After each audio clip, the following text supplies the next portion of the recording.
I hope you don't mind. I told you I only had I had to work through this.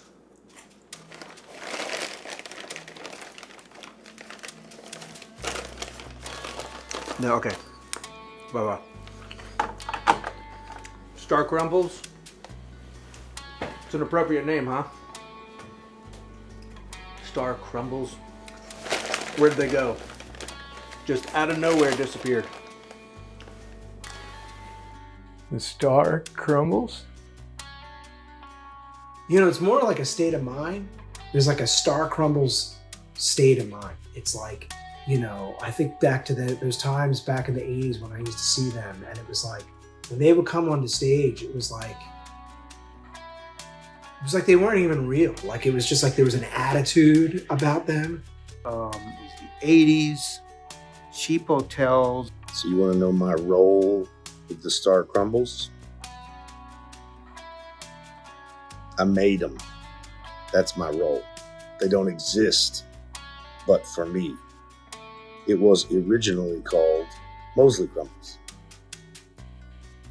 So, the first time I saw the Star Crumbles, I was, I don't know, on the lam.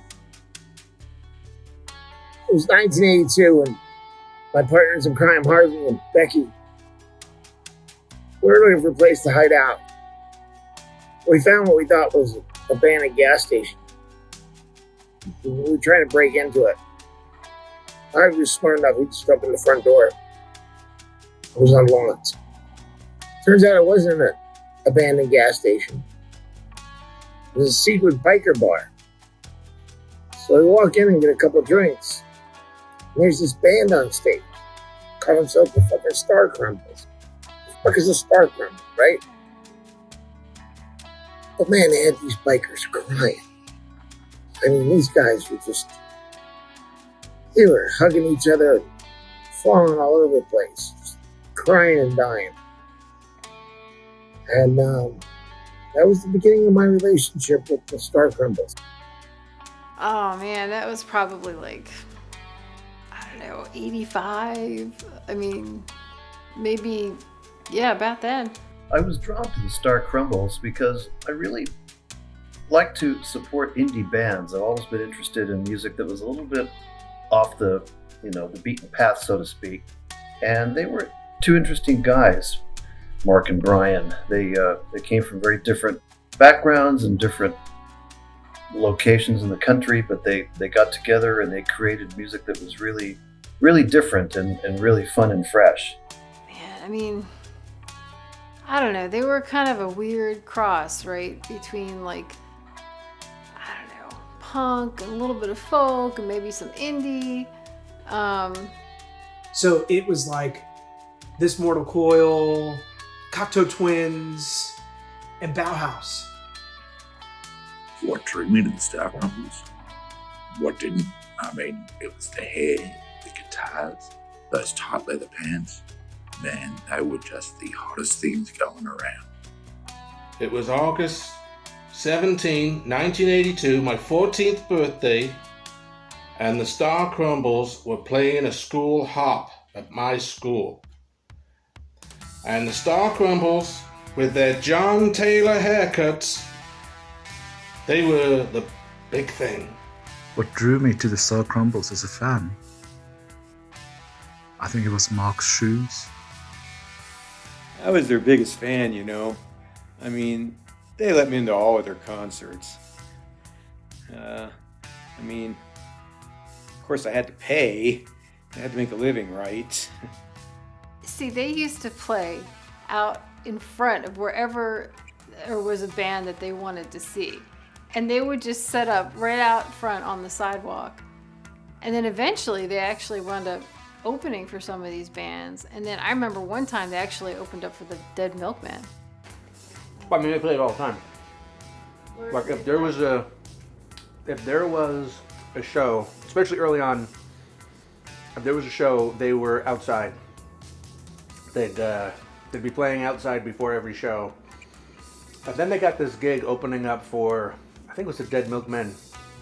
Man, I don't remember much other than there was so much smoke. I couldn't really see who was doing what on stage, but man, their harmonies were just amazing. I reckon I've seen them play maybe 50 times, always in dodgy little dive bars. But a few that really, really, really rocked. One was in Harley's bar in Shanghai. Man, that was the diviest bar going around, but did they rock out or walked? It was phenomenal. But I really liked them. They had an original sound, you know. They weren't like anybody else. They came out on stage, you knew you were seeing something new, man. That was awesome. Yeah. And me and the buddies, we used to go down and see them whenever we could. I mean, they were within, 10 miles of our house most of the time when they were playing pretty small venues. A lot of times we were some of the only people in the bar when they was playing. Oh gosh, it was like, I don't know if you know the East Side Club or Elk Center, Love Hall, the Starlight Ballroom. They needed help loading a van. So I grabbed an amp and I started helping them load a van. They thought I was trying to steal it, of course, but I looked at my long hair and thought, all right, guy can't be that bad. So I helped load the van. And again, I was on the run, from the law. So they said, where's your car, kid? And I said, well, I ain't really got one. And so, well, you need a ride? And I said, yeah. I said, hop in. And I said, okay. I said, I can play a little guitar too. And he said, we'll let you know if that's necessary. Which I thought was nice of them. They could have just said, fuck off. But they were like, yeah, we'll let you know. Yes, I was in the band called the Beach Shackers, and we toured with Star Crumbles in the mid-80s, and we had a blast. It was such fun, and they were great guys to be around, on and off stage. And we used to have these funny little rituals that we used to do, like pre-gig, this sock exchange. I know it just sounds really stupid, but it was just one of those rituals we had, and it became a sort of a superstition. And then post-gig, we used to, no, maybe I didn't do, no, I don't think perhaps I should tell you that one. I only got to see them play live once in Cleveland in 1984, and it was a crazy show. Mark always liked to play several instruments simultaneously. He was really talented in that way. But that particular night, he was at the same time he was playing drums, guitar, and bass, and he was just, and tambourine. And he had all these instruments, hanging on him and strapped around his body, and it just got out of hand, and he completely lost control of the guitar and the bass, and it was really quite funny, really quite sad actually, but looking back it was pretty funny. And whereas Brian liked to gradually strip during their shows or concerts, first he'd take off his shirt, and then he'd kick off his shoes, and then his pants, and then soon he was just singing in his underwear. So here you had Mark just fumbling all his instruments and losing control, and Brian was nearly naked, and so it was really quite funny. The audience, it was a mixture of both bemusement and horror, depending on how many drinks you'd had. But it was a memorable evening, to say the least, and a lot of fun. Well, one time, I don't know what they were thinking, but they all dressed up like Gumby. And that was a lot of fun. They all had a lot of energy, I can tell you that. They had such a stage presence. They were just great. If you shut your eyes, you just felt as though you were in a huge arena. It was just a huge, huge sound. And visually, they were just stunning, the colours. and the movement and the movement. I still don't know to this day how Mark managed to pull off that leap over the drums while still keeping the rhythm going. It was just mind-boggling. Anyway, no, they were fantastic on stage, and I just loved them. You know, I think they were really visionary in their stage shows, you know, and but probably that's what brought them down ultimately, you know. Got a little over the top, you know, when the Morris dancers appeared. I know towards the end of the tour, they were telling me about this new album. They were always talking about being in this studio and laying down that track and doing this or that. And I thought to myself, I don't know where they think they are. I mean, unless there's some sort of fancy LA recording studio that just opened up down the block that I didn't know about. But, you know, that's what they were doing. That's what they said. Ghost of, was it the Ghost of Slow Dancing or something? Something like that. I can't quite remember. And they were really excited about it. They really thought that it was going to propel them into the limelight. And they kept it pretty close inside. They didn't share it with many people, but they did share one song with me, and it was called, oh God, it's really hard to remember, but I have a feeling it was called Noises from the Attic. And it was surreal. It was weird. Well, here, let me see. Let me see if I can remember one of their songs. Oh, okay. Here's one. Hey there, don't you know that you're the cutest thing this side of the grave? How did that go? What was the rest? Okay. I saw you standing in the moonlight. Hey there, don't you know that you're the cutest thing this side of the grave? I saw you standing in the moonlight. I don't know, something like that. Brian played me one track from The Ghost of Dancing Slow, and it was this really tender ballad, which was just laden with dulcimer, and it was called Wankers in a Boardroom. And during my dad appeared, and he said, "Look what I got," and he bought a tape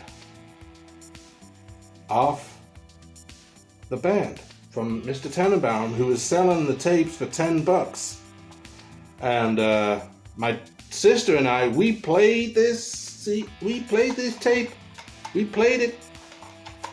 for 2-3 years, and it's saying a lot for my sister because she was a big Frank Zappa fan.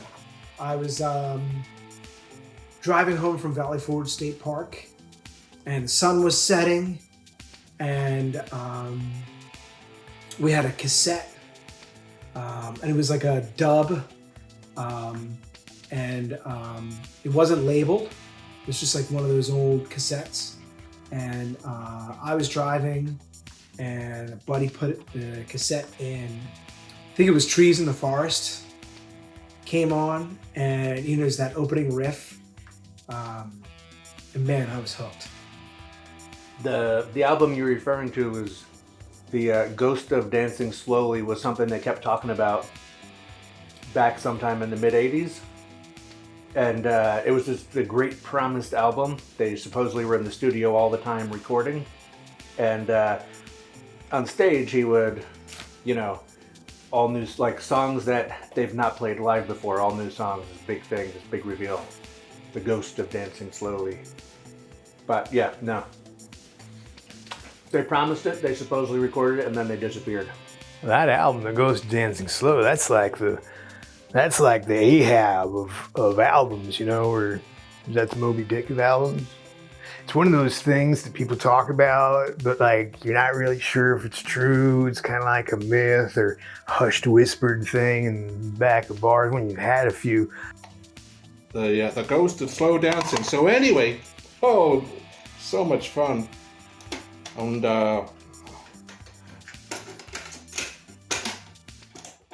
this is the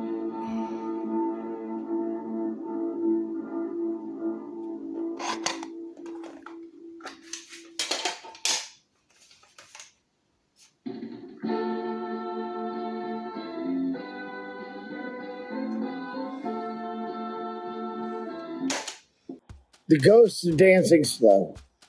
Man, everybody wants to talk about that album. You know, like it's some holy grail. And it kind of was. You know, I mean, these guys, they were chasing it. They were going after it. They were looking at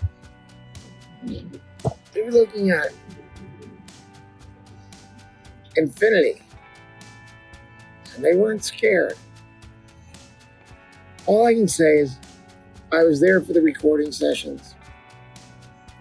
It was kind of a Sgt. Pepper's type thing where you really didn't know how it was going to work out or what it was going to be, how it might be received. And let's just say, let's leave it as the legend that was, but shall never be.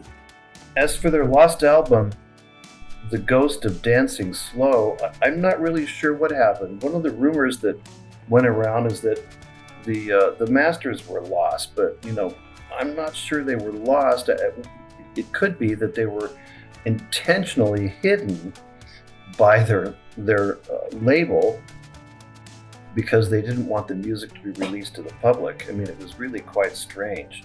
A little bit of indie, but also way ahead of its time. Because, you know, they say the master is buried in a vault out in the desert in the Southwest. You know, there's a big vault out in the desert, and it's 2 feet thick of concrete, and it's it's like 24 Harley Davidsons, you know, government issue ones, and they're all smeared with grease and whatnot, and they're packed away in plastic in this vault. Well, they say about 40 feet from that, there's a considerably smaller vault, and it has the master to the Ghost Dancing Slow in it. And if anybody finds that, it's just, you know, good. So, Warner Brothers Records. Man, that was probably the biggest mistake ever made in rock and roll contractual history. It was late 80s, and we were ready for a major label. I was working behind the scenes, doing whatever I could to help the band. And we put on a showcase on some bar on the Sunset Strip in Hollywood. I can't even remember. And we had everybody out there. We had Sony, Columbia, Capitol, all of them. They were loving us. We did have an incident on stage. Some old guy with a chair, a guitar, and an amp tried to get on stage just before the band took the stage. We had to shoo him away. Only to find out later that he was Robbie Krieger from The Doors. That was kind of embarrassing.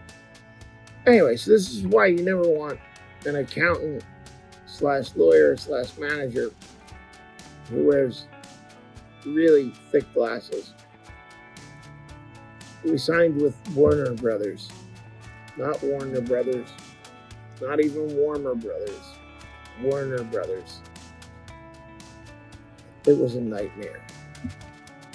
I don't know what happened. It was just like they disappeared. I mean, nobody heard of them after that, and you didn't see them out in front of the venues anymore. Just disappeared. Like right before the Ghost of Dancing the big release of the Ghost of Dancing Slowly. They just disappeared. But if you want to understand their rise and fall, after I left and we no longer had my songs, they were done. They were cooked. There's all kinds of rumors. Like I did end up eating at a diner with them once, but it was just a weird thing where they were all sitting at, I had roadied for them, not intentionally, it was just they were obviously struggling getting their stuff in, so I started moving stuff for them, ended up after the show and getting invited to hang out at a diner with them, but I was sort of like the odd man out because I knew nothing of what they were talking about. Doctor Who, black holes, sci-fi shows, again, beyond my comprehension, so I can't even go over the details of it. But I just sat there and listened to them speak in what seemed like a foreign language for 2 hours, thanked them, and left. Their obsession with time travel has always been a really interesting thing. And now that I'm wondering more about that, since you brought up about their youthful appearance, I wonder if they've actually figured it out. They do not look old enough to have been the big band that they were back in the 80s. I mean, that's like 20 years ago. They don't look like they're 40. You know what I'm saying? So, well, we know what happened. And again, it has to do with those Harley Davidsons out in the desert, because just a little ways away from that, there's that thing, that pillar, and there's said that whoever communes with that pillar, you know, kind of gets their wish and they can travel through time and stuff. I think the boys may have done that because they still look young. And I'm younger than the youngest one of them. I mean, I don't look bad, but he looks younger than me. Well, I mean, see, some people think that the Star Crumbles, like their new songs that are coming out, that those guys in the Star Crumbles, they think it's like 1986, 1987, and that they've somehow transported to 2022. So maybe that's the case. Like, who am I to say that they're not really from the 80s? You know? I mean, if you look at a picture of Mark or Brian from 1987 and look at them now, do they look much different? Riddle me that. Am I saying they're vampires? No, I wouldn't say that. I'm also not saying that. You know, things get really strange fast when you listen to their noise. It's like that Skinwalker Ranch. Yeah, the noise, how do I say this? The notes. It does stuff to your mood. And again, I think this was the problem. Just listeners' ears weren't ready for it. They were just too ahead of their time, and it's the album that they really need to be releasing now, because fans' ears have developed, and listeners, I think, now are ready for it. I only have another minute or two left, so if you have any other pressing questions about, are they coming back? Do they have an album coming out, or like, why are you doing the documentary? So people always ask me, they said, what was it? What made the Star Crumbles? Is it what they did, what they didn't do, what other bands weren't willing to do? You know, I don't really know the answer to that. You know, they just did what the fuck they wanted to. And the people ate it up. And we sold a lot of t-shirts.